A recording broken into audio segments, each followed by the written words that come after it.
wasaaradda howlaha guud iyo dib u dhiska dalka ayaa il gaar ah waxa ay ku haysaa dhismayaasha kala duwan ee ku soo kordhaya magaalada Muqdisho iyo kuwa dayactirkooda gacanta lagu hayo.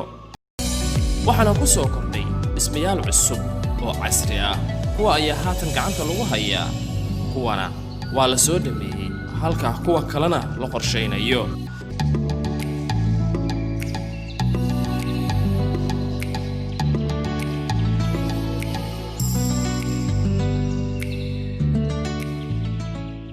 آمنين إن Soomaaliya tahay meel cabsi badan, dhib badan, nabad la'aan ka jirto, nidaam iyo kala dambeyn aan jirin.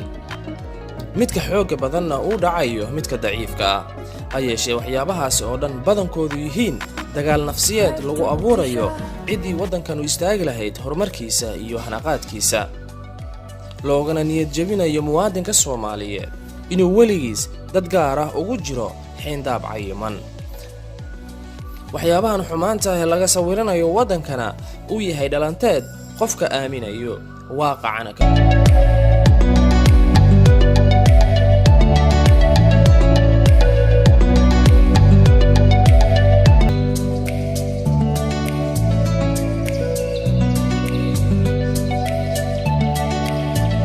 wasaaradda howlaha guud iyo dib u dhiska dalka ayaa il gaar ah waxa ay ku haysaa dhismayaasha kala duwan ee ku soo kordhaya magaalada Muqdisho.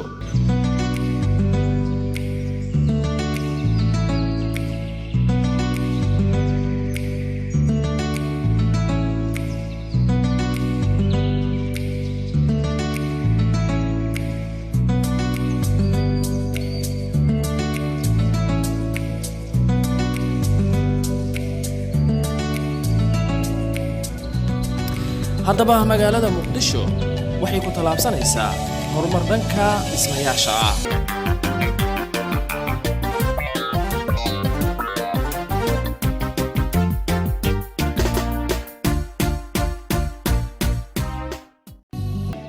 waa magaalo qurux badan oo indhuhu soo jiitaan oo ay badweynta Hindiya kaga wareegsan tahay 3 jiho. waa magaalo kobaceedu ku socdo si degdeg ah, waxayna ku talaabsanaysaa horumar baaxad weyn, waxayna ka soo kabanaysaa dhaawacii soo gaaray soona daashaday. magaaladan Muqdisho waxaa dhidibada loo aasay waqti aad u fog oo ay taariikhyahanadu isku khilaafeen in magaaladani la aasaasay qarnigii 2 ama kii 3 ee taariikhda miilaadiga. waayadii hore waxay ahaan jirtay magaalada Muqdisho xarun ganacsi iyo marin kala qaybiya Hindiya iyo Yurub intii aan la qodin kanaalkii Suez iyo jasiiradda Carabta iyo xeebta Afrikada Bari.